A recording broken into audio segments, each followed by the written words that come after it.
Então, sejam todos bem-vindos.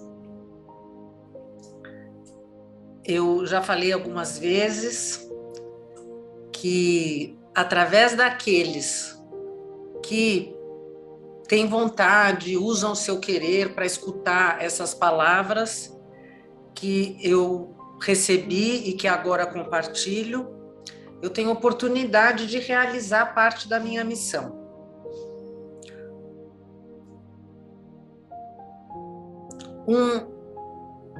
Entender o idioma sagrado, o idioma de Deus, o idioma do nosso Criador, de certa forma deveria ser a maior das nossas vontades. E eu penso que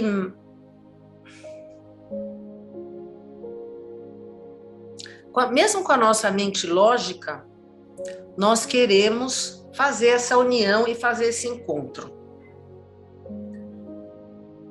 Repetindo algo, mesmo que exista uma barreira, um muro, através dessa repetição, existe aquele ditado, né? Água mole em pedra dura, tanto bate até que fura. O estudo da Torá está longe de ser um estudo religioso, está longe de ser algo que é do povo judeu, porque a linguagem desse Deus único é uma linguagem de todos nós, independente do idioma que a gente fale. Então, talvez o idioma sagrado eu consigo encontrar no meu coração quando em alguns momentos na minha vida, em algumas situações, eu me coloco numa posição de temor, mas um temor ligado à admiração, um temor de olhar e sentir, falar, nossa, mas é grandioso demais e eu sou muito pequeno, mas mesmo assim eu faço parte desse todo grande, então eu também tenho importância, porque tem momentos da nossa vida que a gente passa e reconhece esse lugar. O problema acontece quando a gente passa por uma grande perda ou por uma dor muito grande. Então, nesse lugar, eu vejo a grandiosidade, eu tenho o temor,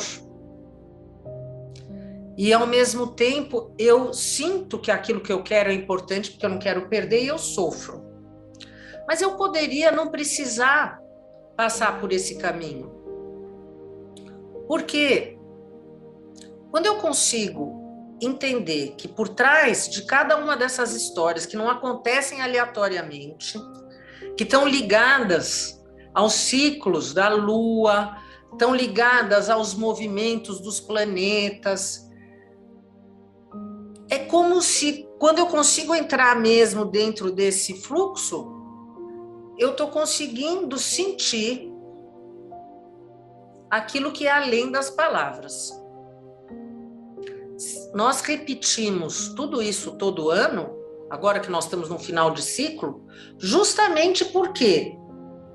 Porque dentro dessa espiral, eu vou voltar para o mesmo lugar na semana que vem, para o mesmo lugar que eu já tive todos os anos que já se passaram, e eu tenho certeza que lá no passado eu já fiz várias escolhas, eu já fiz vários planos, eu já pensei coisas que eram os meus sonhos, os meus desejos, coisas que eu achei que iriam dar certo, coisas que eu tinha certeza que não iriam dar certo, coisas que eu achava que eram excelentes para mim, coisas que eu tinha certeza que não eram boas para mim. Mas hoje, quando eu olho, eu vejo que as coisas não se apresentaram do jeito que eu achei que era, né? Não estão ali naquele script, naquele filme que eu fiz, o script. Tudo saiu diferente. Eu não sei por vocês, eu digo por mim, né? Eu tenho que falar por mim, eu não posso falar pelos outros. Mas o meu filme acabou saindo um pouco diferente do que eu imaginei. Agora,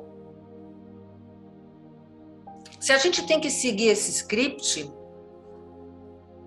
se a gente tem que construir o nosso futuro, que a gente não tem ainda a bola de cristal, às vezes a gente até tem a bola de cristal, mas a gente não consegue enxergar dentro dessa bola de cristal tão claro o futuro. Se eu não tiver alguns parâmetros, vai ser muito difícil eu chegar onde quer que seja. Porque são tantas possibilidades. São infinitas possibilidades. E chegar nesse fim de ciclo, vamos colocar no contexto que nós estamos aqui fazendo dessa leitura, começar um novo ciclo, com certeza, começar um novo ciclo, seja anual, seja de um dia, é deixar para trás aquilo que eu não quero mais, aquilo que eu já vi que não está me servindo. E não é à toa que justamente agora que nós vamos chegar em Pêssar, nós estamos fazendo a leitura desse terceiro livro, Vaikra, que fala desse chamado, o chamado desse Criador, do nosso Criador, para cada um de nós, e ele trata na prática do serviço desse Cohen, desse sumo sacerdote, que no primeiro livro dizia qual era a conduta espiritual, dizia o sistema. No segundo livro, então é como se a gente estivesse formando a nossa alma. No segundo livro, é como se eu estivesse saindo de uma escravidão, de que jeito? Reconhecendo que existe esse corpo físico, um ego, que tem um lado que me tiraniza, com os meus apegos, com o meu egoísmo, com o meu olhar limitado, com essas minhas necessidades do eu, a minha falta de tempo, que sou eu que crio, porque eu também não sei fazer as minhas prioridades. Então, o segundo livro, quando a gente está falando de conquistar a liberdade, não adianta dizer, eu quero ser uma pessoa livre. Eu preciso, em primeiro lugar, reconhecer o meu físico, o peso que eu tenho de estar andando aqui, nesse momento, aqui na Terra. E ao reconhecer esse peso, eu estou conhecendo o meu inimigo. Porque se eu nem reconhecer esse peso, eu não reconheci o meu inimigo, aí uma batalha perdida, porque nem sei o que eu estou fazendo, né? Também não posso dizer que eu estou voando, porque eu vou estar voando grudada no chão, né? Aí eu estou arrastando, estou me arrastando, né? E eu não quero me arrastar. E nós entendemos, ao conquistar essa liberdade, que essa liberdade, ela é criada na construção, na fundação de pilares de um trabalho de todos os momentos, em estabelecer esse contato entre a espiritualidade e a fisicidade, não como sendo dois caminhos que andam em separado. Precisam ser dois caminhos que estão sendo um sobre o outro, andando na mesma linha. É muito difícil para nós, porque a gente faz um caminho que vai, infelizmente, ele se separa. Ora nós estamos do lado de cá, ora nós temos momentos que a gente se sente super iluminado, tem inspirações divinas, pessoas criativas, pessoas que têm ideias, pessoas que sentem que podem ir além de tudo, mas ao mesmo tempo tem aqueles outros momentos que outras pessoas aparecem na nossa frente, a gente se descontrola e a gente perde aquela inspiração. Nós somos seres humanos.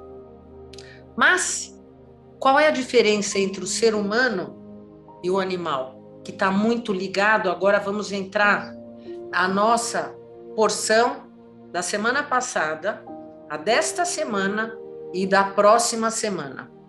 Algo que está relacionado com a nossa boca. essa luta que começou no livro anterior contra esse faraó, esse lado animal que todos os momentos, para conseguir ser um sacerdote, a gente precisa reconhecer que ele está lá, mas a gente precisa fazer com que o sacerdote seja mais forte para que ele possa trazer a cura.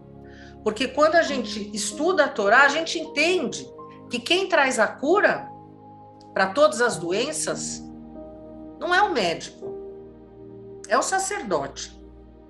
E quem é o sacerdote? É o padre? É o rabino? É o pastor? O sacerdote é aquele que está dentro, aquela parte que está dentro de cada um de nós que reconhece uma imagem. Tselem. O que é isso? A imagem do Criador. Tudo está muito ligado, porque nós trabalhamos a imagem que cada um de nós vê o Criador no livro anterior. Uma imagem em que eu olho para esse ser e penso que talvez eu não tenha condição, por ser quem eu sou, de me aproximar dele. O quanto eu estou convencido dentro de mim mesmo que eu posso abraçar esse Criador, que eu posso falar com esse Criador, que eu posso ter um relacionamento com esse Criador. Porque enquanto eu pensar numa imagem de um Criador que vai me castigar, que vai me cobrar cada vez que eu cair, a imagem que esse sumo sacerdote vai usar para fazer essa cura vai ser muito mais fraca, porque ela está muito mais ligada ao nível físico. Quanto maior for essa relação, mais potencial de cura esse sumo sacerdote vai ter. Cada palavra que a gente aprende dentro da Cabala, ela não aparece para fazer com que a gente deixe de pensar e acreditar nas coisas que a gente aprendeu. Ai, agora esquece tudo porque nada está prestando. Ai, agora esquece tudo porque tudo não serve. De jeito nenhum. Mas, através desses novos conceitos, eu posso pensar se aquilo que eu estava imaginando é realmente aquela ideia de uma forma mais completa e elevada. Porque talvez eu estava imaginando aquela ideia como perfeita, mas ela ainda podia ser muito mais completa, muito mais ampliada. Eu poderia estar vendo muito mais coisas através daquela palavra. Nesses dias de purificação do fim, nós vamos ter aqui 3 semanas para pensar de forma bem direta sobre o poder da nossa boca. O que entra, mas principalmente o que sai. Muito. E vamos entender aqui que, como eu falei muito, e eu não lembro. Por acaso alguém aqui lembra tudo que já falou? Quem é que lembra tudo que já falou? Ninguém, é impossível, porque a gente fala muito. Quanta energia a gente usa para falar? E será que tudo que foi falado vale a pena? Né? Cada reclamação, cada comentário desnecessário, porque até então eu estou falando para vocês que muitas vezes nós estamos falando assuntos, ai, que dia bonito, ai, que dia... Ok, sem intenção. Mas às vezes a gente está fazendo um comentário com uma pessoa que está ali do nosso lado, que às vezes uma terceira pessoa pode escutar aquela conversa e dentro da cabeça dela Ao invés dela usar aquelas palavras de forma a construir, ela ainda pode ir para uma quarta pessoa e reproduzir diferente. E o que foi criado ali? Então, toda essa lepra que vai sendo criada e que médico nenhum consegue salvar. Porque quando a gente vai no médico, o próprio médico também ele cria uma lepra. Por quê? Porque ele fala lá um decreto. Poucos médicos, infelizmente, têm uma consciência de pensar nas palavras. Muitos médicos, a maioria, falam: olha, o diagnóstico é isso, você tem isso, e agora a situação é essa. E ele não abre uma possibilidade da pessoa pensar nem X nem Y. E por acaso, só porque ele sabe a medicina, ele é dono da verdade? E quando eu falei para vocês aqui, no começo, que fala sobre essa mulher que traz essa semente masculina, que vai dar à luz a um menino e a purificação que ela precisa fazer quando ela dá à luz a um menino, a purificação que ela precisa fazer quando ela dá à luz a uma menina. Quem já fez, por exemplo, porque aí já de cara o meu pensamento foi levado assim. Pessoas aqui, não precisa, podemos aqui usar até duas situações. Pessoas que fazem tratamento para engravidar, por exemplo, que têm dificuldades. Por acaso, existe algum médico que tem toda a ciência nas suas mãos, que dá garantia que o tratamento vai acontecer? Porque se ele soubesse tudo, se ele pudesse controlar absolutamente tudo, ele iria dizer: olha, eu garanto um bebê do sexo feminino em tantas assim, assado. Não está nas mãos dele. Ele não controla. Ele também está aqui lidando com uma variável que não está nas mãos dele. Esse médico que dá o diagnóstico e faz esse decreto, ele também não sabe, porque ele está lidando com uma variável que não está nas mãos dele. E um casal que tem ali uma relação, os dois super saudáveis. Por acaso, todas as vezes que existir essa relação, vai nascer, que seja assim no dia certo, na hora certa. Mas será que no controle de todas as variáveis físicas é certeza que vai nascer essa criança? Então, ainda assim, existe uma variável que não está no nosso controle. Ela está caminhando dentro de uma frequência que nós precisamos para criar um futuro sem passar pela dor e pelo sofrimento de passar por decepção, em expectativas, em achar que eu merecia receber tal coisa.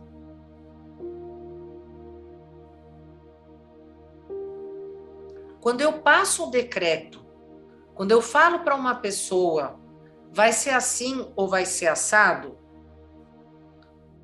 o que eu estou fazendo para essa pessoa? Eu estou limitando essa pessoa. Seja o que for. Seja a esposa para o marido, seja o marido para a esposa, seja a mãe para o filho, seja o que quer que seja. A minha boca cria limitação. E quando eu crio limitação para o outro, eu estou criando o que para mim? Limitação. Por que é que o sacerdote cura e o médico não cura? Porque o sacerdote tem a consciência do todo.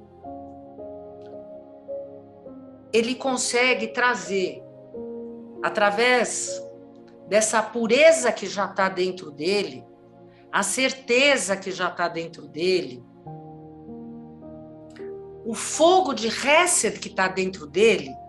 Vamos lembrar que no altar do templo sagrado existia lá um fogo eterno do altar, um fogo eterno que queima o julgamento. Nós, da mesma forma que a gente tem na nossa essência uma natureza humana corrompida, nós também temos uma essência divina.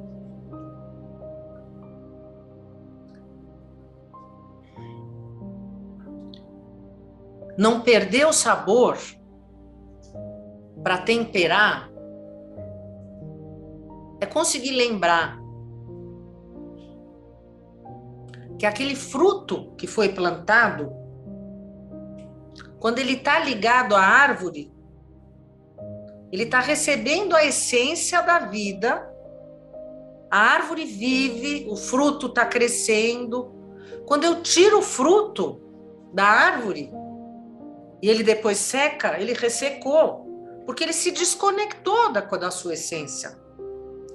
Agora nós, quando a gente consegue manter essa conexão com a nossa essência divina, é como se a gente estivesse voltando para esse sal da terra, para essa essência da terra, mas uma essência da terra divina, não uma essência da terra animal. Aí, tende sal em vós mesmos, quer dizer, conserva a essência em vós mesmos, e vivei em paz uns com os outros. Porque se eu lembrar que eu sou o sacerdote, que eu posso, através das minhas palavras, criar união, não ficar jogando conversa fora, só falar por falar. Veja bem, gente, não me levem a mal, não pensem vocês que eu estou querendo... Eu estou aqui falando talvez de uma forma mais exagerada, porque através da forma exagerada, a gente lembra, porque só o light, a nossa vida vai sendo levada de forma light, mas a gente não quer vida levada de forma light e de repente cair do precipício. Então vamos ver se a gente usa dessas nossas palavras para afastar a lepra. Essa lepra que os sábios falam, que hoje a gente já não vê mais, porque nós estamos tão desconectados da nossa essência que ela já nem aparece. Ela está aí, mas a gente não consegue ver. Quando eu falei do assunto da casa, por que era bom que a lepra aparecesse? Porque naquele momento era uma forma daquela pessoa pensar: putz, pisei na bola, agora eu tinha que ter ficado quieto, né? Caramba! Agora a gente pisa na bola e a gente nem sabe que está pisando, a gente nem percebe. Mas se a gente deixar esse fogo ligado no altar, lembrando da nossa essência, nós agora estamos no período de fazer purificação. Nenhum outro período é igual a esse. A partir dessa Shabat, nós vamos passar por 15 dias que vão construir o nosso ano. Nós precisamos estar muito alerta, não é ameaça. Porque às vezes as pessoas podem pensar, é uma ameaça. Não, gente, é uma super oportunidade. Vamos lembrar, a gente está entrando no mês de Nissan. Essa palavra Nissan está ligada à palavra Nes. Nes quer dizer milagre. Vamos lembrar que a porção anterior, Shemini, era o oitavo. O oitavo é sair da caixa, é sair da fisicidade, é sair do padrão, é limpar, é ir além do limite. A gente pode ir além de todos os limites. Vamos colocar o nosso foco. Eu agradeço a presença de vocês.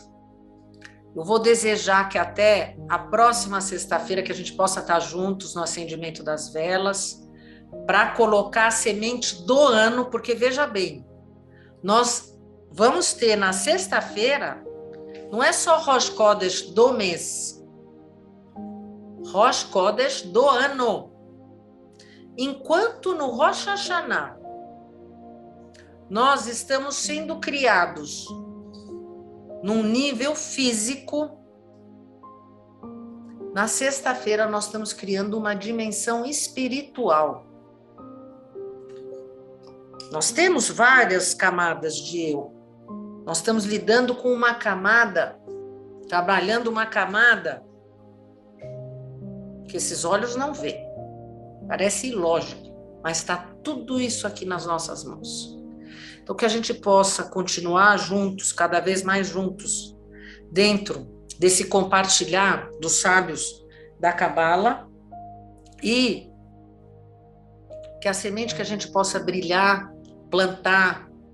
Eu falei, olha só, agora saiu sem querer, né, brilhar, porque realmente quando a gente está falando de uma dimensão espiritual, nós estamos falando aqui de brilhos, as iluminações, que a gente possa criar iluminações, que a força desse grande portal que é a nossa boca, crie iluminações, que não seja somente o uso de boas palavras, mas que elas possam criar sementes de iluminações. Vamos focar bastante em nós, porque nós estamos fazendo isso, não só pelo outro, mas em primeiro lugar para nós mesmos. Então, que sejam um plantar de sementes, muitas sementes de milagres, nesse novo mês de Nissan, aproveitando esses últimos dias com a energia de Adar, e que assim seja. Amém. Shalom. Amém.